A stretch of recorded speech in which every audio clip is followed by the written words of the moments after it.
up. There's Dr. D. Hi, Anna.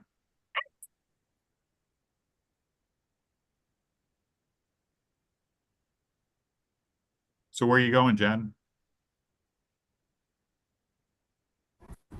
I'm headed down to DC. DC? Yeah. Gonna protest or something? No, no, my husband actually just got an award. He got the Assistant Principal of the Year award for Connecticut. Oh, So, congratulations. yeah. Protesting sounds more exciting, though. What's that? Protesting sounds more exciting. I Uh-oh. Right?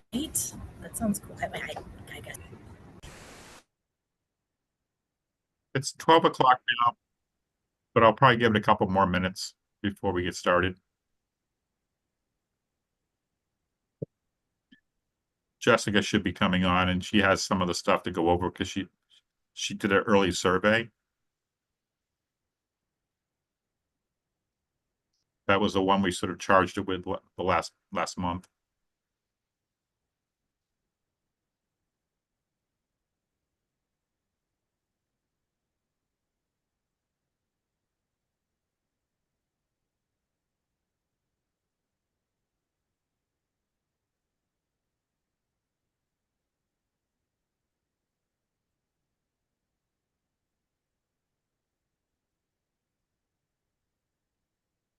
I don't see the survey. Maybe I put, oh, I know what I did. I turned it off again.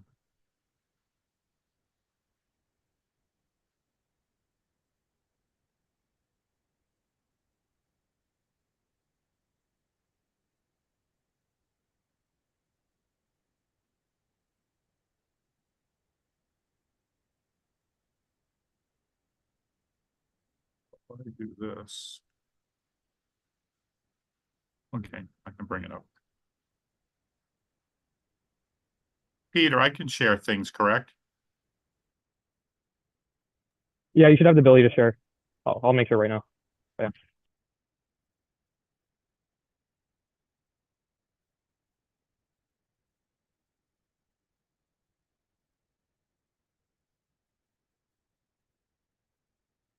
You didn't have it up. Okay.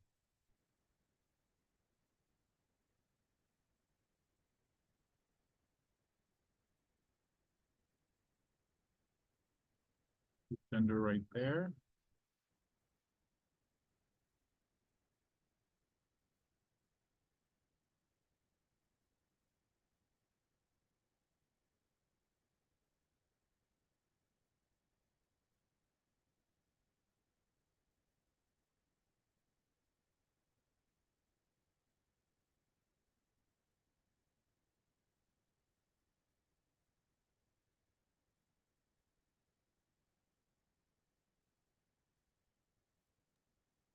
Jess said she's waiting to be let in.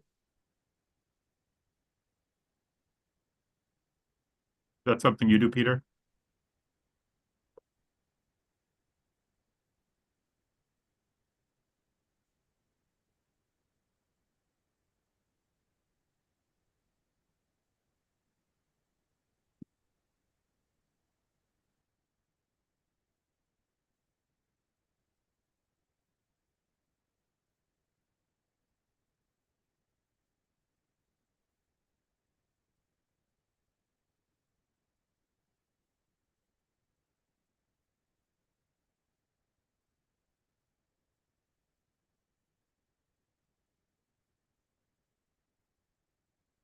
Why did she need permission to get let in? There wasn't a block on this.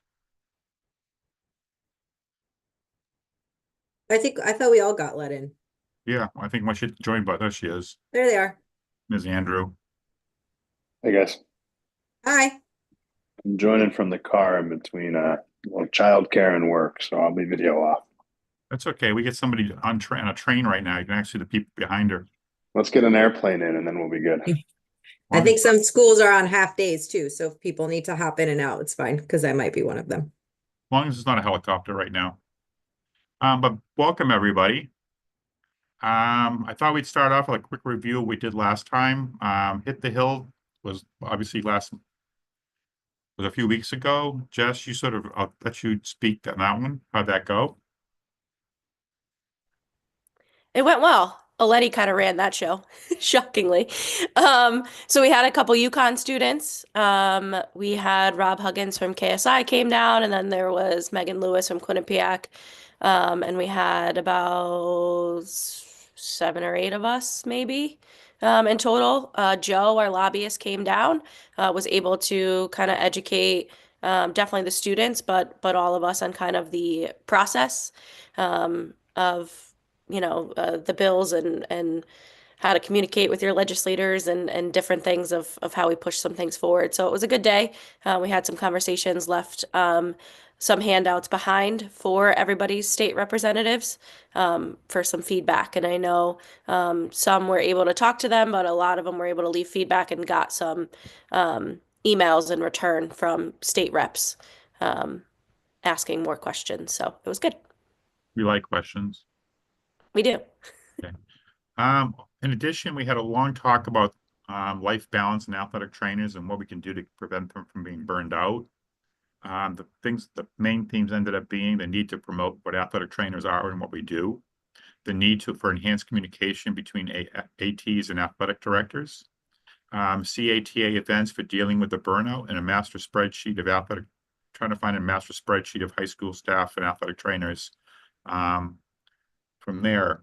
Now, one of the interesting things that Bob was talking to me before people came on was that the CAD conference actually was thinking about putting together a task force for athletic trainers as well. So I'd like to have him discuss that while we're on the topic. Yeah, so last week, it was last week at my CAD conference, which is the Connecticut Association of Athletic Directors, and I would say I think it's almost like 100% participation of all the ADs across the state come for 2 days. We meet at Rocky Hill to Sheridan and discuss. There's in service a lot of different stuff, and so one of the new strategic plans going to this year is ways to support athletic trainers. And so they held their first committee meeting. There is a committee that is set up already. It is being led. There is an athletic director in Connecticut that is leading that whole committee. And they kind of debriefed all the ADs and what they're looking to do and their goals. And they brought up some of the things that, we were doing here.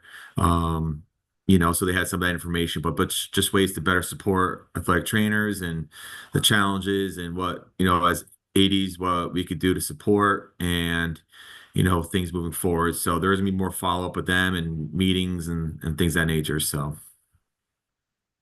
Before I pop a couple questions, does anybody have any questions for Bob? Bob, about how many people are on this committee? I don't have the list of ADs that are on it, but my guess there's probably, I'd say maybe somewhere between 5 to 10. I'd say roughly around that higher side. That's a good number. Do you think there's any interest to coordinate some of the activities between the two? I think there could be, and that would be something I could reach out to the AD leading the committee and just reach out to her and ask if there's a way to bridge it. I know I had some conversation with Jess about it, and she got wind of it as well. I think she got wind of it before I even texted her. So I'm like, wow, you're fast. Yeah, no, I think there's ways that I think, we're not all doing the same stuff, right? And kind of work together and, come as one. That would be wonderful. Did they come up with any ideas already, or is it still just beginning? Yeah, no, just in the beginning. They listed a bunch of the topics, a lot of the concerns that we have discussed here. So a lot of similarities. It seems to be a wonderful opportunity to work together, and all of a sudden we can hit from both ends. Bob, which athletic director is running that? Just out of curiosity. Hildy. I know Hildy very well. We've known each other a long time. All right, so great contact. Yeah, she's the one overseeing. Yeah. She's the one leading that committee. She's on the board for CAD. Yeah, so. I had a feeling she'd be the one taking that spot. Yep.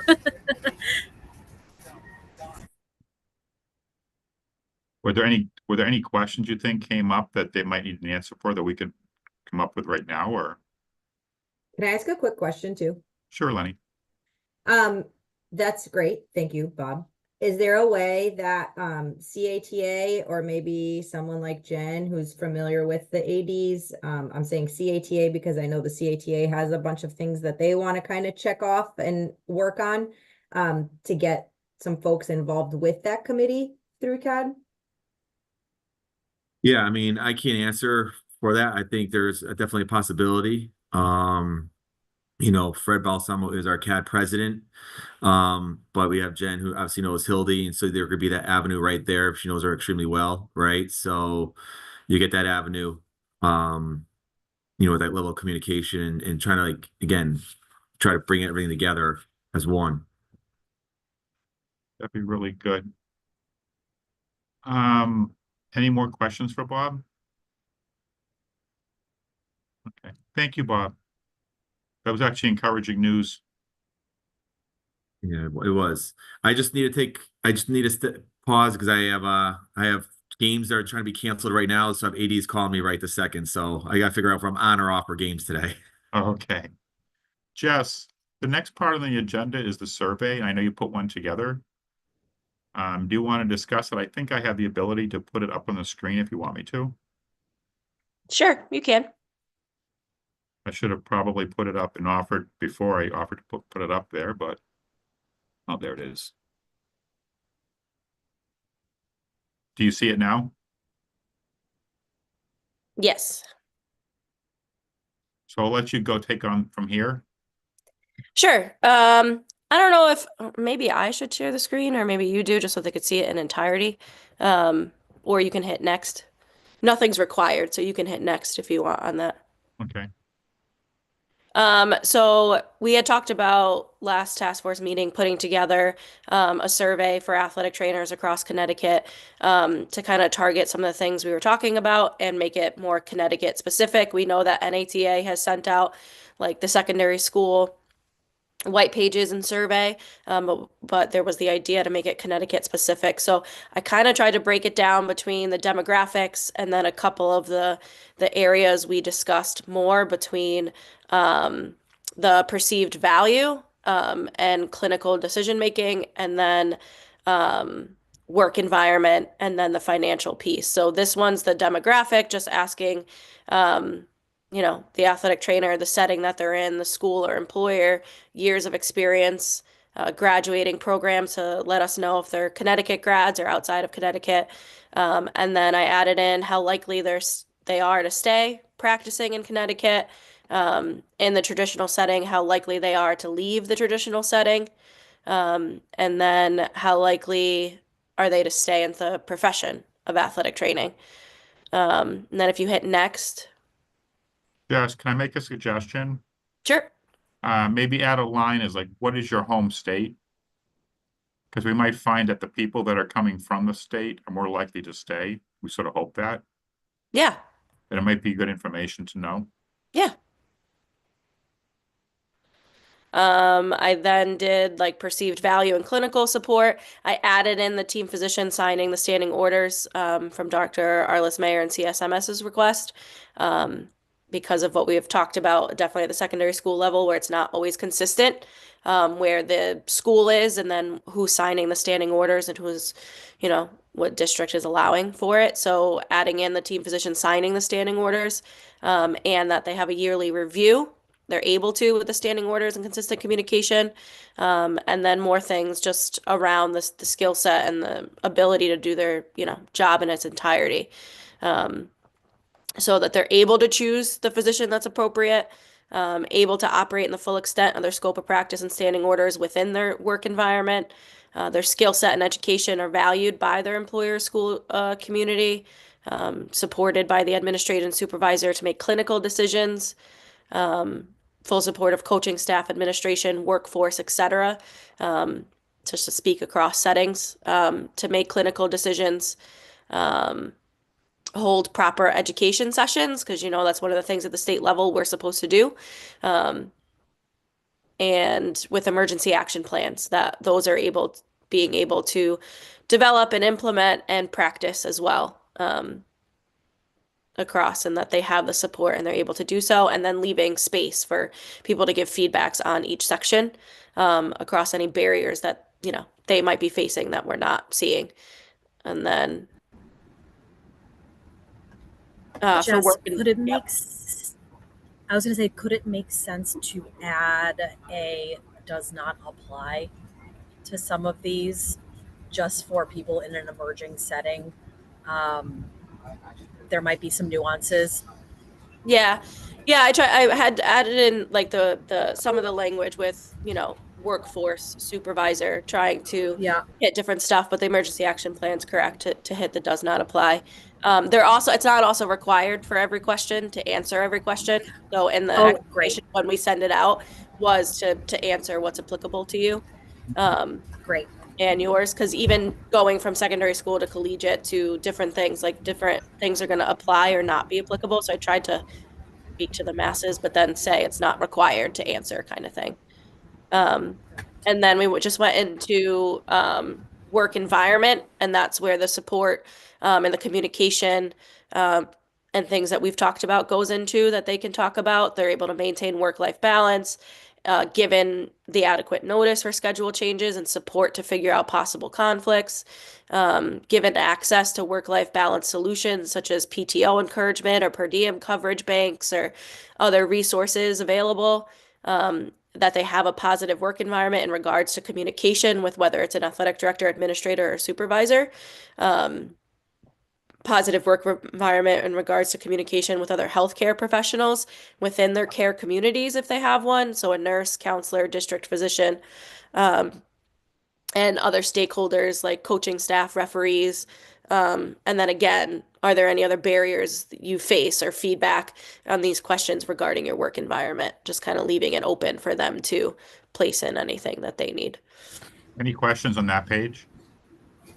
Just from the aspect of being like in an industrial setting at one point, you know, positive work environment in regards to communication with other stakeholders like coaching staff and referees. You might also consider things like environmental health and safety, or like safety team, something like that, just to help those people feel a little more inclusive. Yeah. Yeah, that's what I was thinking too. Maybe like to have the safety manager or something like that. Did you get those, Jess? Yeah. Okay, next page. You were busy.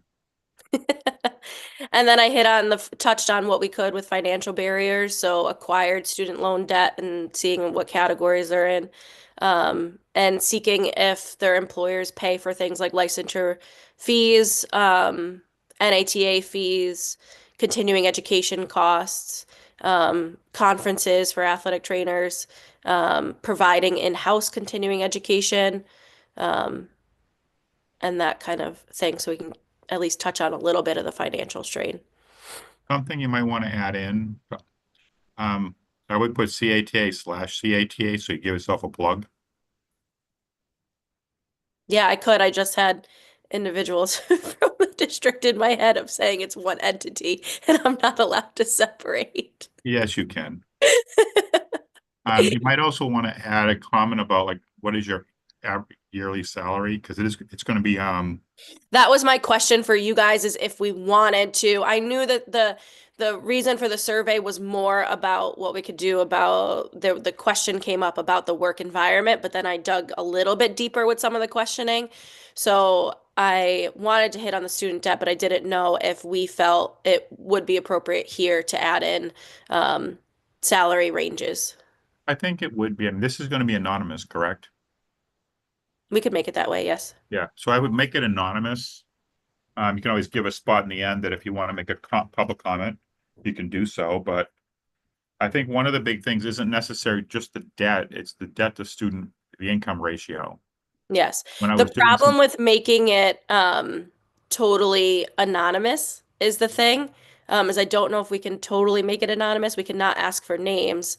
But if we're asking for some of them in settings or the school that they're at to know the team physician and get that information, then I mean, obviously people can defer of who that is. yeah, I mean, do we want to know the individual team? Oh, I know, that's for, Yeah, so we could collect that information too. What if, Gary, I was thinking the same thing when I raised my hand, because I was thinking of the survey that we saw that was showing, exactly. you know, Right. what you're getting paid and the cost of living. So maybe instead of asking the actual salary, because folks might just be, I don't know, reluctant to kind of give that information, because I mean, some of it could be identifiable. I totally understand what you're saying, Jess. What if we just ask, kind of how do they feel like their salary is adequate, to their cost of living expenses or something like that? Just kind of like a yes, no, I'm not sure sort of thing. That And would then be a we safe kinda- way to do it. Then we can still collect the information of like, are your salaries, do they cover the costs of your life? Or, could that potentially be a reason that they're leaving the state or not even considering coming into the state if they're looking at those types of things? Right. I mean, we could I ask think those that's- two questions. I think that's going to bring an enormous amount of bias into it, because who on this call feels their salary is adequate to the cost of living? I was So thinking that too. I was I like, I agree. wonder how we can try to, I try think to asking a collect that salary information. range is not unreasonable. That's not being specific to an area. So if you're looking, 40 to 60, 60 to 80, over 80, something like that. I don't think that would identify any particular school or place or anything. And you could leave, or don't choose not to answer.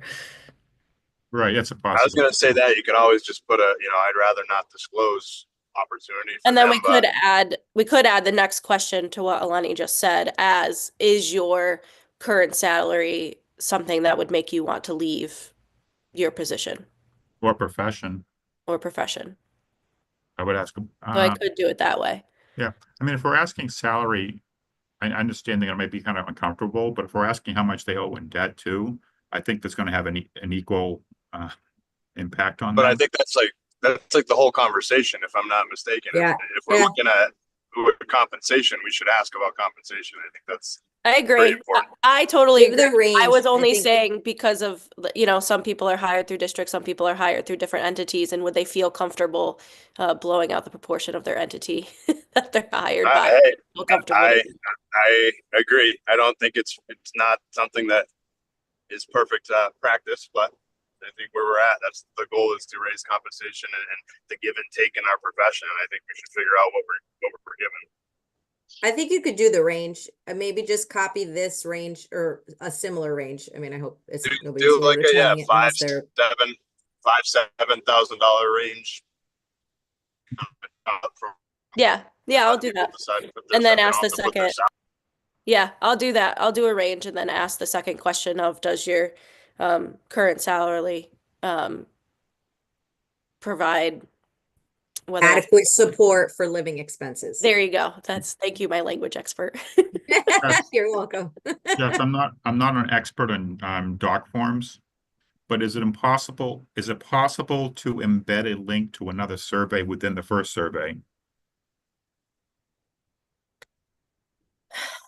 And it's gonna sound awkward, but the reason what I'm thinking is I'll Google it. you have like the in general information that we're looking for, but then we have a certain thing that, yes, people are gonna be might be sensitive to give the information. So if they can click on the next link to maybe the anonymous side of it, it's like a second one where the information is not going to be giving like their personal. Yeah. Yeah, I'll see. I'll see if I could do that. Because it would definitely, knowing the student debt to salary ratio, I think would have a big impact. That's one of the big things that I saw in all the research I was doing ahead. Yeah. I mean, I think the national average is like 120 to 130% of their annual salary for ATs. The only one worse is physical therapists. Yeah, I could do that. I'll look. Jess, you can embed a link to send them to another survey. Yeah, and just explain it. This is we're asking for some personal information that this part's anonymous. If you're willing to do it, click here and then go into the next part so we can sort of separate the general information that we sort of need. Yeah. From the sensitive information that we're going to need. Okay. And then there's just one more section. I think it was just the things that we talked about as far as the continuing education pertaining to those barriers. So would continuing education relating to the work-life balance be helpful for the things we talked about last time for the burnout, mental health of the athletic trainer, balancing the energy, and then continuing education for skill practice, clinical decision making be helpful, mentorship programming, just stuff like that, so that we can kind of have that for if those bills go through and kind of leading towards like grant money for providing those entities. Suggestions? Oh, and then I put Andrew, I did put in a question about one of the things me and Andrew, it's come up between the two of us is one recruiting effort being through secondary school athletic trainers for either an undergrad program or high school students being able to get some educational immersive experiences. So asking if athletic trainers would be willing to help out with something like that, along with if they're a clinical preceptor already. Just to have those things and for the Yeah, mental. I saw that. I like that for sure, and I hope our profession responds accordingly. So programs can give preceptors CEUs for being a preceptor. I think it's like 5 CEUs a year that we could give them. I wonder if there's a way, since CATA is a BOC provider, if an athletic trainer was to act as a, I don't know, mentor or help with some of these types of things, if there was a way to provide like a continuing education, if there was some sort of assessment after or evaluation after or something like that. So that might be a nice incentive too. We are all looking for CEUs all the time. So I don't know if that's something that maybe we want to consider. Yeah, I think it would be a really cool, like, long range if something like this was able to come up as far as the recruitment efforts for, if this CATA was able to give education both to the high school student and the undergrad student interested in athletic training to do like a mini course or a 2-day thing where we can, first aid and CPR and AED certify them and give them some, that emergency course, a first aid kind of responder type deal, to almost be like an athletic training aid kind of thing so that they can get some immersive observation hours. And then for the athletic trainer as well to do almost like a snippet of how to support this programming and be a part of it so that it did hold a little bit more and be something that could provide the recruitment that we're looking for, just like almost like support for the clinical preceptor too, Lenny, of kind of like your expectations of how we want this to go so that we are recruiting and paying attention to like what these students and possible future athletic trainers are receiving as far as the mentorship from the athletic trainer. And also kind of providing that support to that athletic trainer to be able to give those things or look out for that. And then we could, in that retrospect, develop that to be a CEU, free CEU opportunity. Yeah. And depending on how much time they spend on it, it could really, I mean, it's the admin domain. So we could easily write the part up.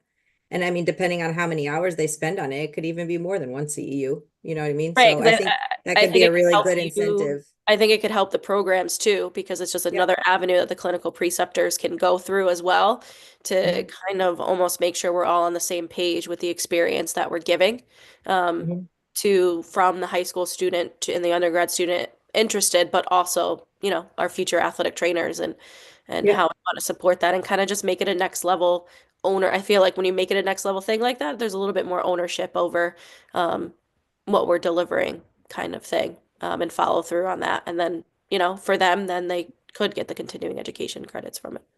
Right. And it's not just us constantly asking for volunteer. It's like, yes, volunteer, but you then can have 5 CEUs after. Right. Sort of thing. You might even want to put a shameless plug in there, Jess. The CATA part, which is a state organization, it does sponsor activities to help out different parts of athletic training, including the conference, et cetera, et cetera. What type of activities would you like to see the state association do to help you in your? Yeah, we can add that for sure. Sarah, you have a quick hand up? I do. So I think it's a good survey. I think there's an opportunity here to collect some really rich data through perhaps a qualitative study process rather than like try to move away from quantitative. I know in the science-based backgrounds, we don't see a lot of this research, but when I did my MPH at Southern, I was the lead on a qualitative project. We collected some really helpful, rich supplemental data on the drinking and drug use that was going on at the university, because we had years and years and years of this survey that had been administered to students, and the problem wasn't budging, it wasn't moving. So we assembled a team and we held a bunch of focus groups. We actually ended up getting published and presenting at a national conference because the data we collected by talking with these people for 60 to 90 minutes was so incredibly helpful. And I think that that's what you're missing here is like we have a lot of these like yes no questions, how likely you are to do something, but I think there's an opportunity to sit down with several small groups of people and just collect verbal information and let them talk and tell their stories. And I think it would be a really unique piece to add to this, and it would be like unique to the driving factors in Connecticut that's causing this problem. It's something that you could possibly farm out to the students at the schools going through the programs. I don't know if there's like research money that they could apply for. Like when I was at Southern, I got a $12,000 grant and the requirement was to produce a research project. So I basically got paid to write my thesis. I don't know if that kind of money still exists, but this is a project that would be great for a student that had interest or a couple of students. So I just wanted to throw that out there. And again, I think if in the field there's not a lot of expertise on qualitative work, you could certainly talk to those in the social sciences. So I would suggest going to your public health departments in the university setting, or even like your social worker programs. They might have more experience with this type of research and how to set it up and conduct it. I know for sure at Southern, the public health faculty would be a huge help and guidance if this was something that someone wanted to pursue. That's a great idea. And when you started talking, I was like, oh, maybe a student could do this. So we definitely have qualitative experts on our faculty, and we have some PhD students also and some capstone projects that are going on. Jess, and I know that you have, by reaching out to the programs, I think the students are getting a little more engaged. I know I have students that are like, that had so much fun at the Hit the Hill Day, and they want to go to the CATA meetings now. So it might be a nice piggyback to this to form some like town halls or focus groups. I mean, we could even do Zoom type stuff. But I don't know if CATA can even do like a call to action, like, hey, this is what we're thinking. Does anybody kind of want to take this on? And it could be a great project, like Sarah was saying, for a PhD or master's student. You could add one more question to the survey. Like, would you be interested in participating in a 60 to 90 minute focus group to talk about these further? And then like, if yes, please put your email address. And then, and I think, from when the experience I had when we met with students who were admittedly like using drugs and binge drinking, they were happy to sit down with us and have these conversations. We, depending on the time of day, we like, here's some pizza, here's bagels and muffins. Or if you're doing it Zoom, you don't even have to do that. And then you can record it and you'll have the transcript of the meeting, which is helpful when you're analyzing that data. Because the data analysis process is very different for qualitative research than quantitative. You have to have your stuff recorded and transcribed, and you use a completely different statistical or system to analyze it. So Zoom would be perfect because you can do that and you don't have to necessarily pay someone to transcribe. Good idea, Sarah. Yeah, I think that's the piece we'd probably need some faculty help on, is the analysis piece of it. Because I think we have had like those conversations, whether it's, at the secondary school level, a lot of the times we've broken it off into like conferences and like sat with the conferences and different meetings and had discussions to get to this place of the task force and while the task force was going on. And, we've sat with most of the programs in the state to have the conversations about, possible support and barriers of staying and stuff like that. But to have those, focused groups to then turn it into the analysis and the data would be huge. I'll just leave I'm that also curious, are employers doing exit interviews when their staff leave to kind of collect some information, like, why are you leaving? Is there any way we can get you to stay? What can you do to make it better for the next hire? Would you want to stay on per diem? Because I think if you can, especially employers that are maybe still farming out to multiple schools, if you can get someone that was full time that's like leaving to stay on per diem, like they're familiar with your system, they're familiar with one or more of the schools, it would be a familiar face to provide coverage when someone like needs it. I don't know if those things are going on, but maybe helpful to consider. Kind of like hospitals have like a float pool nursing, you could have, if the larger entities had like a float pool of per diem coverage that they could call on. I think if you're, again, Sarah, you're talking and I'm like, oh, that's such a great idea. I think programs should be doing exit interviews. So I'll add to, I think we can add a question to the exit interview student wise too, if they're leaving, why they're leaving, and then start to collect that information. We have them sign off that we might use their data for research purposes. And then we could farm that out to whoever is even doing, whoever might pick up this other study on, the certifieds. And Andrew or Jess, do you do exit interviews? I don't know in the university. I didn't do an exit interview like when I left my last university, but I don't think I did an exit interview when I left Select.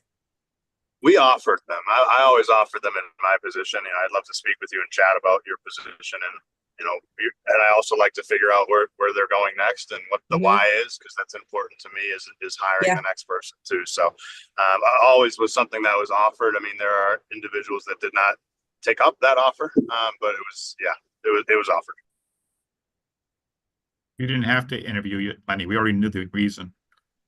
I was talking about Sacred Heart, but that's fine. Well, we were the last university, not them. Yeah, I think it was more, for me, I've had one leave, but it was more of a verbal sit down, and conversation, kind of thing. And that could be another suggestion we have for, as we're rolling some stuff out and kind of checking off the boxes of our actionable items is, speaking to maybe some of, the larger companies that are contracting out, because that might be the easiest first step or not. I don't know what everybody thinks, to say, is it possible to start, exit interviewing these folks, because we need to, it'd be good to have this information as we kind of pursue various avenues to help people stay here, sort of thing. Could be something we ask Kat about as well. I mean, athletic directors are involved in that process too, and could communicate to their athletic trainers on their way out. Well, I think a lot of this information, the general information at least, would be helpful to the CAD committee. So we'd be serving two different groups at the same time. Yeah, that's why I think involving them would be good in anything we're doing involved with the high school specifically. I think some of those positions we're speaking of are high school positions.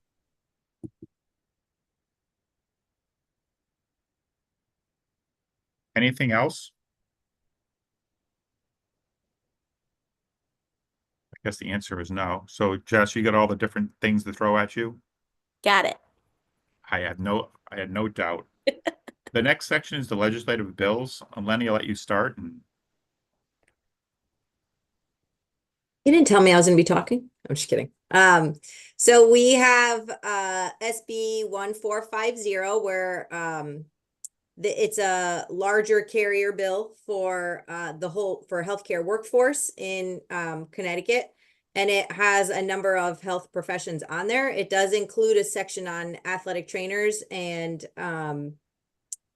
a grant program per se, and I'm paraphrasing, a grant program for and incentives to bring athletic trainers to the state to work in underserved and rural areas. I think that's the way it's currently written.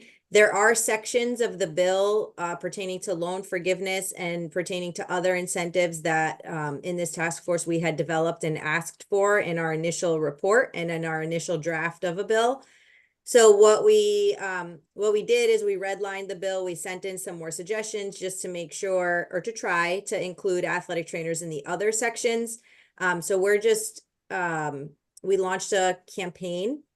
Do I want to call it a campaign? I don't know if I want to call it a campaign, but a legislative call to action. That's what I want to call it. A legislative call of action with the NATA So it's very simple. There's a link. We can forward it to everybody on the task force. You literally just put in your first name, last name, your address, and it populates everything for you. And then you just click send, and it'll send your state senator and your state representative an email just saying, you know, please support this bill with the additional changes that have been sent in. We also sent a note in to add athletic trainers to a current bill about licensure fees and decreasing those licensure fees. And I mean, you know, we sent those in. We would really like for people to do the legislative call to action so that at least we can start speaking to some of the legislators. And of course, there is a fiscal note to both of these. And, you know, we're very mindful of the fiscal note and understand that sometimes these things take time and there's a process to them. And then another bill that kind of came across our desks per se is there is a heat-related bill for, you know, the workplace that went in, and the Corey Stringer Institute sent along the information to us also because they were asked to provide some edits to it to make sure that it was up to best practices as it pertains to heat-related illnesses and the treatment of those illnesses. So we did look that over, you know, with their expertise in heat and hydration.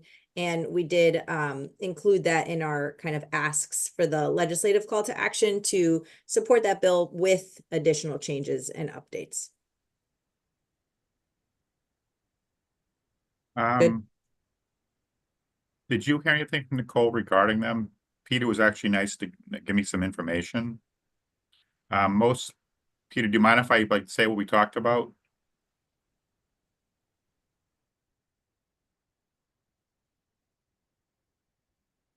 Peter? Sorry, can you repeat that? I'm multitasking, sorry. We talked informally about those two bills. Mhm. Do you mind if I bring up what we discussed? Oh, yeah, that's fine. Yeah, that's totally fine. Okay. Some difficulty coming down, HB 557, which is the occupational, and if I say anything wrong, please feel free to butt in. I'll be happy about it. For the occupational licensure fees is in the General Law Committee as we speak. And from what I understand, the General Law Committee is pretty much shut down their hearings and stuff like that. So it appears that that bill is destined to go nowhere unless it gets revived. The SB 1450 bill, which is the recruitment, that is currently in appropriations. So they'll be looking at the fiscal notice sometime soon. So that one's up in the air a little bit too. I'll just jump in really quickly. I'm going to take my DPH hat off because I'm not speaking on behalf of the agency right now. But if anyone has turned on the news lately, you know that Connecticut has had some massive amounts of federal funds clawed back. DPH specifically has lost over $150 million spread across 6 grants. I believe education has also had money clawed back. And it may not be over. Nobody knows what's happening. I checked, I don't see anyone from the legislature on here, but there might be more federal cuts coming. And again, not speaking on behalf of anyone, but I suspect that our governor and our legislatures may have a lot of difficult decisions to make if none of this money is restored. There might be, you know, thoughts that they want to try to plug some of these holes with state money. And there's going to be a lot of tough decisions on the table to make. We are fiscally healthy, but we can't fund everything.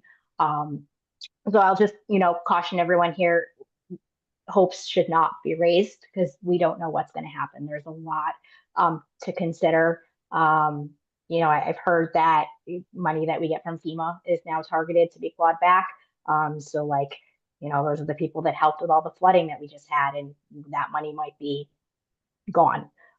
So again, a lot of difficult decisions to make, possibly why that licensure bill is, you know, gonna not with the fees, because the fees that are collected from licensure go into the general fund. And it's a lot of money. So I just wanted to throw that out there. You know, we don't know what's going to happen with these. We don't know what kind of decisions are going to have to be made regarding the loss of federal money to the state. So with that, thank you so much, Sarah. I think the positive end of that is that we have gotten the ball rolling, and we did I think we've made a lot of headway with the task force. So very rarely does a bill go through or an ask go through in year one. I think we're seasoned veterans over at CATA with that, and the amount of time it can take to really communicate the need and the really the need for something. And sometimes it takes a couple legislative sessions, sometimes it could take more than a couple legislative sessions. The really good thing is that we have everything organized. We know what our asks are. If we needed to go back to the legislature next year or the year after, we're going to also have some other data that can actually help solidify those things. So definitely tough times, I think, across the board, right? As we look at the budgets and, towns are facing some of those same type of budgetary things. But good news is that we're organized. We have things organized. We know what the need is, and we know what to ask, and then we can always go back to the legislature next year for the ask. Sure. Jess, when do you think this survey would be going out? Backtracking a little bit. I think it'll be ready to go out next week. I think it's being a little bit timely with like our, once this meeting goes off, then I'll be, we'll be sending out the link to the legislative call to action to groups like the doctors and CSMS as a collective. So I think, and then the athletic trainers, it's going on social media for them to do the call to action. So I think give it a week of like that going through and not do both things at the same time. And then probably the week after, and then plus everybody's going on spring break at the secondary school level next week, and they're talk about work-life balance. I can't tell how many Bobby's Meriden alerts I've gotten over the past 2 hours of games being rescheduled next week to different times of day. So I think it might get mixed in the shuffle kind of thing. So it might be the week after that's best. I think the one thing to talk about is the best way to kind of get it out. We'll send it out through the CATA membership, but there's I think a catch-22 of like get the membership and the athletic trainers to answer it, but also see where the gaps are of those schools and entities that don't have one. Okay. Kind of thing. This is some ways away, but I think things a lot of times get lost in email, right? Because we all get so many emails that I feel like it just kind of gets lost in the shuffle sometime. Would we be able to set up some oh my goodness. Phew. Would we be able to set up some computers at the CATA symposium, like outside at registration, and we could have people kind of fill it up too? That's a really good idea. And I could talk to that for Steve. NPI numbers years ago. Yep. We just had people kind of line up and register for the NPI number. I'd be happy to just stand there and help people. Yeah, and I can ask Steve if there's like a room at the North Haven where we're hosting it. Like a computer lab or something. Yeah, and have it up just because it's going to take them longer. That the MPI number was, Yeah, a lot fair. shorter of a process than this. So if there's a room that we can, in the breaks, there's a couple of different 15-minute breaks that we have in the day of the symposium. So I'll talk to Steve and see if there's a way we can set that up. But that's a good idea to do it at the symposium and at the same time, so we can send it out through email or with the link to even, when everybody goes to symposium, and then the link to get their CEUs after, attaching it to that as well. So maybe doing it at the same time is a good idea to kind of get the most data we possibly can. And this way we kind of back end the survey so that we can blast out the legislative alert again, so Right. that two don't get mixed up. Right. So that symposium, just for everybody, so everybody's on the same page, is May 20th.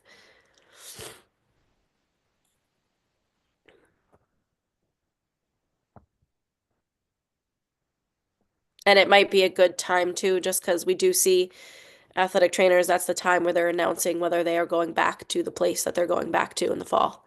So it might be a good time to wait it out until that May 20th too, because then people will have a better idea of the stayings and goings. So the data would probably be better. We'll probably have the survey results before the middle of next month though, right? I'm just thinking ahead for the next meeting we have for a task force. I would wait until after the symposium probably, if we're Okay. going to have people do it there. So maybe we'll have a month off then. Bob, how soon do you think the high CAD is going to have some information? I mean, I don't expect the final thing, but Yeah, I'm not too sure or how often the committee is going to meet. You know, and how they're gonna process that. But that will be a question I have to get from, Hildy, and see what their group is doing and where they're at with it and what's the timeline. Like I said, it is a strategic plan. So I don't know if they have certain timetables that you want to try to get stuff done. Within a certain period before the school year is up and then work into next year, so forth. do you think one of those committee members would be interested in popping on maybe our next meeting? Maybe probably in May, Possibly. I could ask. because it might be a good way to start coordinating things. It might also be good to coordinate the survey too, just because the athletic directors, I think I think they're helpful in getting the information too of what schools have an athletic trainer and to what extent and who doesn't. I think that's a lot of data that's missing as well, so that we can understand how many student athletes are going without access. That would be good. Is there anything else? Stephanie, you've been awfully quiet today. You all are so brilliant. I don't have very much to add. Oh, that's a way to get out of it. Flattery. There's nothing else. Do you think anything else, Lenny? We've managed to go through the whole thing. We've managed to actually keep it under an hour, unlike last month. Anna, you have to say something before you go. What she said, you guys are all so brilliant, and I have nothing to add at this time. But this is a team effort, and you're part of You're it. right. I think we're doing a great job. I think that when we get the information back from the symposium, that will be a better use of our time, and we can kind of dig into that data. Excellent. Anna, I do think it's worth a conversation too, if you could help through NEPSAC. Yeah. Of getting the survey out there, because I do think sometimes there's a disconnect with understanding that when we kind of miss those schools sometimes. Happy to do that with a little note that makes it feel like, oh, I know that person. Yeah, Mhm. I think that would be really helpful. You got it. Okay. Unless anybody wants to add anything else, I think that does it for today. I do want to thank Peter for setting this all up and all of you for being here. And we'll send the link for the legislative call to action, maybe with the next set of notes. And if you can send that to really whoever, that would be fantastic. It's literally all written there for you. You can add a blurb if you want about your own personal story, but the rest of it is already created for you. But have a wonderful weekend. Thank you, Bye, guys. everybody. Thank you. And thank you again. everyone. Stay dry.